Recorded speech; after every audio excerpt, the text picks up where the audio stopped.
Good evening, ladies and gentlemen. My name is Zacchaeus Melgu, and I'm here to explain the ethical issues of GameStop and the story behind the Circle of Life incentive. Now, imagine for just a moment that you're GameStop. You, from your inception of 1984, you are a store for the gamers and the gamers only. The gaming culture loves you. Critical acclaim, ever expanding businesses. You are the one stop shop for anything for people to enjoy their pastime, entertainment of playing video games. You have a cult following, and you are the top retailer. And how that happened is that you prided yourself on customer loyalty and satisfaction. Your whole slogan is power to the players. You're committed and driven to providing the best experience and support for your customers and anybody who might come to shop. And for a time, it was true. For a time, people looked to you with positive regard and admiration. But time comes for us all. And with time comes new innovations and technologies.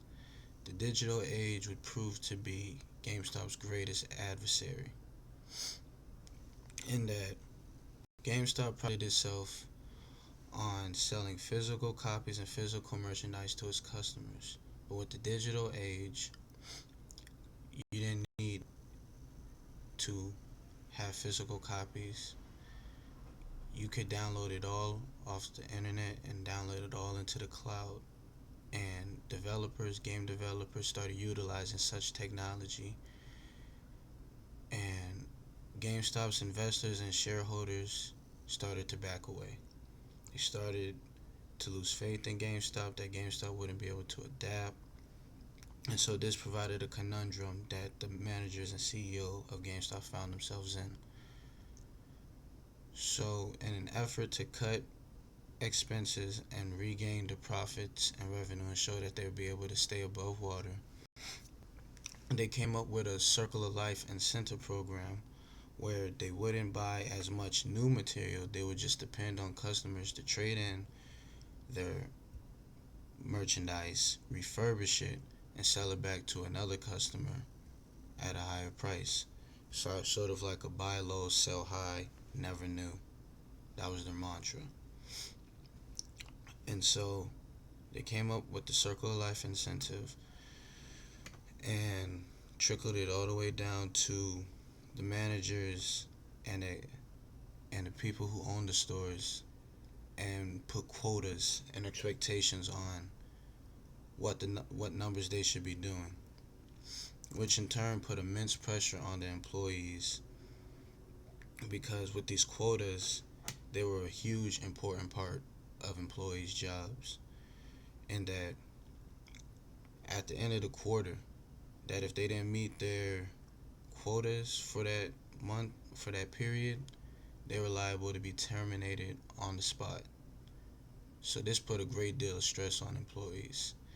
And that, of course, in an effort to keep their job, they would try to do anything. Some people try to force this Circle of Life incentive on all the customers that came in there, to the point that they would lie and say that they never had new material on stock, and that they would push a lot of reward programs and incentives on customers, and sometimes even add bogus and fraudulent charges just to pad their own stats and make sure that they stay above water. Now, of course, if your intention is to manipulate and deceive customers, they're going to come with a lot of customer dissatisfaction. And the public media was outraged that GameStop would even fathom thinking of doing something of this degree. So when they got hit with the backlash, they got hit with it hard. Their shareholder market price dropped from $1.5 billion to $500 million in a matter of a year.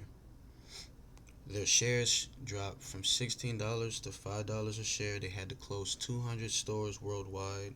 Two top executives were fired, and the CEO resign, and it would follow a period that they would have 4 different CEOs in the span of 3 years. It was a catastrophe.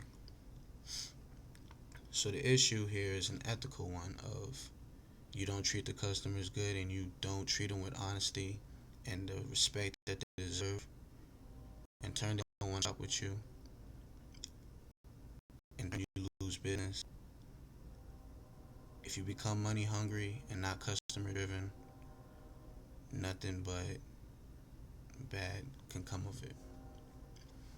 So that wraps up the Circle of Life incentive and the impact it had on GameStop. It put the final nail in the coffin for what would be a powerful franchise.